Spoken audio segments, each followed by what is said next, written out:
आज माझ्या भावाला बघायला मुलीकडचे आले होते. ते म्हटले, शेतकऱ्याच्या घरी आम्ही मुलगी देणार नाही. मी म्हटलो, एक काम करा, इंस्टाग्रामवर रील्स बनवणाऱ्या हिरोला द्या मग.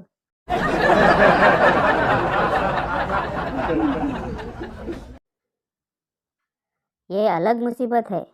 जब भी हिचकी आती है, बीबी देखती है और बोलती है, मैं तो यहाँ हूँ, फिर बाहर कौन सी मरी जा रही है तुम्हारे लिए.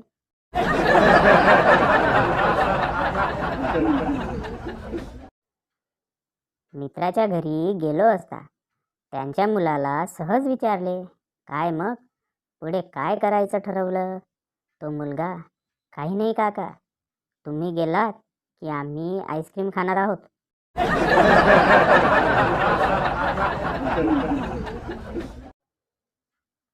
म्हण्या, काल तुझा मूड ऑफ का होता माझ्याशी बोलताना, आणि आज एकदम मूडमध्ये.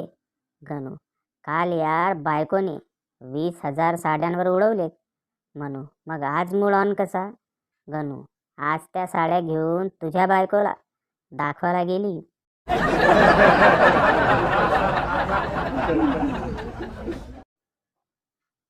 मंग्या, दुसऱ्या प्रश्नाचे उत्तर दाखव. गण्या, नाही लिहिले. मंग्या, तिसरा. गण्या, नाही. मंग्या, 4, 5, 6.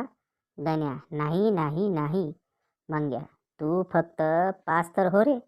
तुला मारला कसा ते सावधान इंडियामध्ये दाखवतील.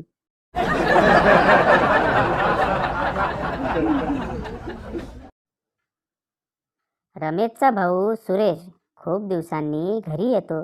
रमेश, दादा, हे बघ, मी आपल्या कुत्र्याला मराठी बोलायला शिकवलं. सुरेश, गपरे, काही पण बोलतोस. रमेश, अरे हो, तुला पाहायचं का. सुरेश, दाखव. रमेश कुत्र्याला म्हणतो, सांग सुरेश, माझा कोण. कुत्रा बोलतो, भाऊ भाऊ भाऊ.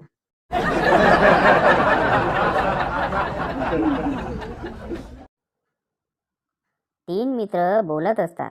पहिला मित्र, माझ्या बायकोनं जुळवा पिक्चर बघितला आणि तिला जुळवा पोरं झाली. दुसरा मित्र, भय, माझ्या पण बायकोनं 3 इडियट बघितला, तिला 3 पोरं झाल्यात. हे ऐकून तिसरा मित्र पळत सुटतो. बाकीचे दोघे, अरे कुठं पडतोय. तिसरा मित्र, आमची खुडी अब तक 56 बघायला गेली.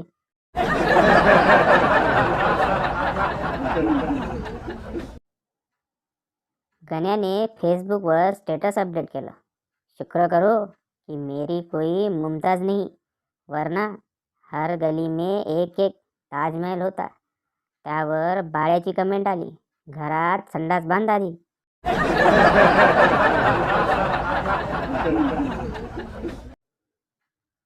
एका शाळेत बाई मित्रावर निबंध लिहायला सांगतात, पण ते पण इंग्लिशमध्येच. आपला झंप्या उभा राहतो आणि बाईंना म्हणतो, बाई, फुकणीच्याला इंग्लिश शब्द काय आहे हो.